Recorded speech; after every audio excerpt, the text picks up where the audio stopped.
We're finally debt-free! At least with the car. Not totally debt-free. Vroom, vroom. Because today, we paid off our car. Woo! So today, we're going to tell you about how we paid it off 50 months early. 50.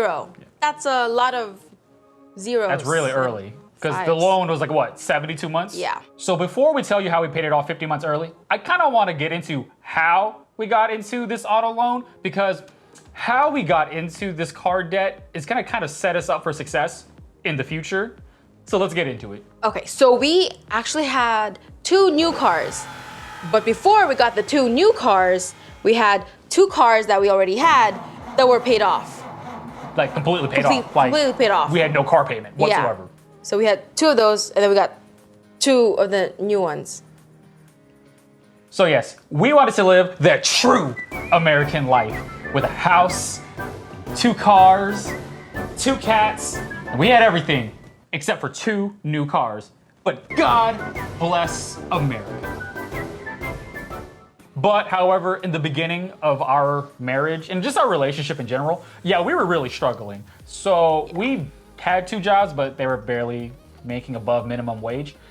Then we both had professional jobs. Yeah, and essentially like our income like quadrupled like overnight. Yeah, so we gave into lifestyle inflation. So we had the house, we had the cats, now we just needed the 2 new cars. We actually got my car first, but it was supposed to be a shared car. But somebody kept hogging it. My bad. So yeah, it was pretty cool. We actually ended up getting my dream car, the Nissan Altima in the back. So yeah, admittedly, yes. It was supposed to be a shared car. I ended up hogging the car. You ate food in it. You left garbage in it. It had your man stench. I'm sorry, I'm sorry. Because I was hogging the car, and again, I wanted to live that true American life with not just 1 car, but 2. So yeah, I decided, hey, I'm hogging the car. Let's get you this brand new car. Because I'm worth it. Oh yeah. I had a new job. I had a good paying job. So I think I deserved a new car. Yeah. Also around this time, I figured, hey, we're probably gonna have kids in the near future. Well, at least this was before my diagnosis. So I was like, yeah, we're gonna have kids in the near future. So I decided, hey, let's get her a mommy car. So yeah, I wanted to be the talk of the PTA with my new mommy car, even though we don't have kids yet. But our fur babies count, you know? But are we taking our fur babies to school?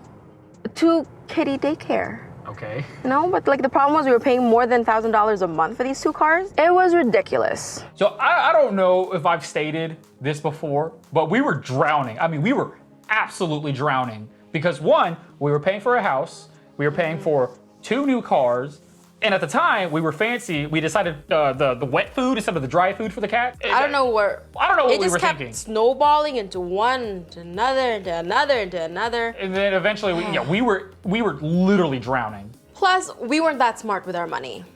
We were eating out at restaurants every day. We went on so many vacations, it was ridiculous. And plus, we have to pay for his student loans that, when we became married, sort of became our student loans because we're sharing this burden of love. That's what couples do. Together. You know, like your debt is my debt is your debt, and it's collectively our debt. What debt did I come into this marriage with? So yeah, anyways. Yeah, so everything was a freaking mess. Guys, then something amazing happened. I mean, I'm gonna call it nothing short of divine intervention.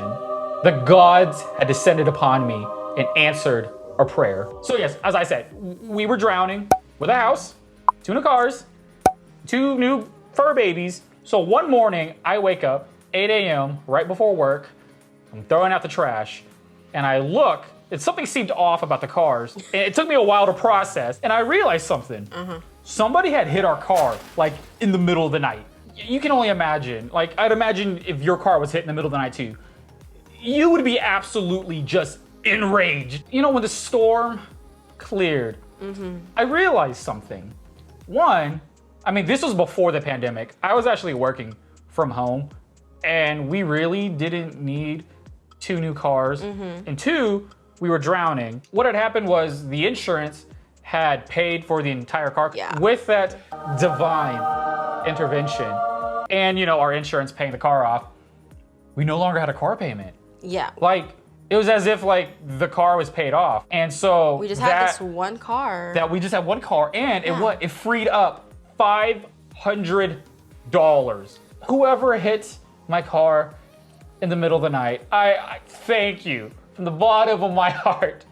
Thank you. So it was at this moment that we decided to start on our debt-free journey. So after that hit and run, it opened our eyes, and that's when we decided to do this debt-free journey. So the first thing we did was we had to cut expenses. So we had made a video on this whiteboard and our 4-square method to success. So in that previous video, which we will link somewhere here or in the description below, it kind of simplifies how we do our weight loss journey and our debt-free journey. So this top corner here is where we have our bills. This actually was completely full of bills.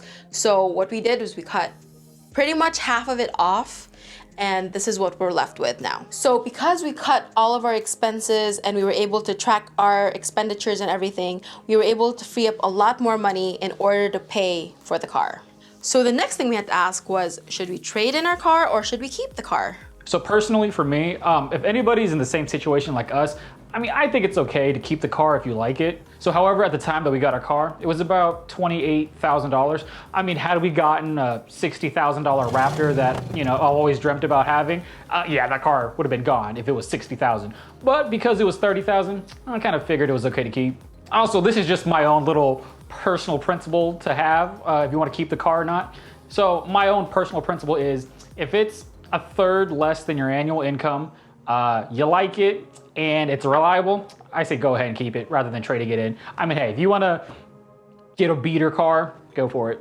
But yeah, our car met the criteria. We decided to keep her. Trading in our car was not feasible. Cars are a depreciating asset. I mean, it loses half of its value as soon as you drive it off the lot. So if I remember correctly, on KBB, or Kelly Blue Book, our car was always worth $5,000 to $8,000 less than what we owed on it. So for example, if we owed $25,000 on the car, KBB said we would only be getting about $18,000 for it. So we were always underwater with the car. So Dave Ramsey always says to trade in your car and get like a $3,000 beater car, but there is no way I would ever get like a $3,000 car. Would you trust a $3,000 car? No, I wouldn't. My life is precious. I'm hot commodity. So yeah, personally, there was just no way we were gonna get a car that was under $10,000. And even then, $10,000 is a little too low for me. We'd have to get like an extremely good deal on that car. So yeah, for us to trade in that car that we were already underwater with, plus get a car that we were comfortable with, I mean, there was just no point in trading it in, because essentially in the end, we'd still probably end up owing the exact same amount that we already owe on it. So we decided, we're just gonna keep the car. So when we started our debt-free journey, we kind of had to decide which debt payoff method we're gonna use. And it's kind of hard to pay off debt if you don't have a game plan. So that's why I think it's important to choose a game plan. So now you have to choose how you're gonna pay off the car. The debt snowball or the debt avalanche. So with the debt snowball, you're still gonna make the minimum payments on all your debts. However, so what you're gonna do first is you're gonna list all the debts from smallest to largest. So we use that additional money that we were able to scrape throughout the month and applied it to the lowest balance first. Once you pay off the lowest balance, then you move on to the next lowest balance and so forth, all the way up until you reach the highest balance. So you pay things off based on its balance and not on its interest rate. So the debt avalanche is very similar to the debt snowball. You're still gonna make the minimum payments on all your debt. However, you're gonna list all of your debts from highest to smallest interest rate. So on this one, you focus on the interest rate. So you pay off the balance with the highest interest rate first, then you work your way down all the way to the lowest interest rate. With this method, it allows you to pay the least amount in interest over the duration of your debt-free journey. So actually, we started off using like a different method. It was kind of wonky in the beginning. Yeah, it was very wonky. But towards the end, we did the debt snowball. So with the debt snowball, we paid off our credit cards first, which is in a video that you can watch. So yeah, in the beginning of our debt-free journey, we were able to free up about $2,000 a month to kind of pay off all of our debt. So again, we paid off the credit card first. So that was about $250 a month we were spending on credit cards. Yeah. So the $250 plus the $2,000 that we already had saved up per month to kind of go towards the debt-free journey, we were paying like $2,250. So little by little, the payments kept going down, and now we've paid off the car. We are officially car debt-free. Yeah. Ow. Woo! Just leave me hanging. Woo! Sallie Mae, you're next.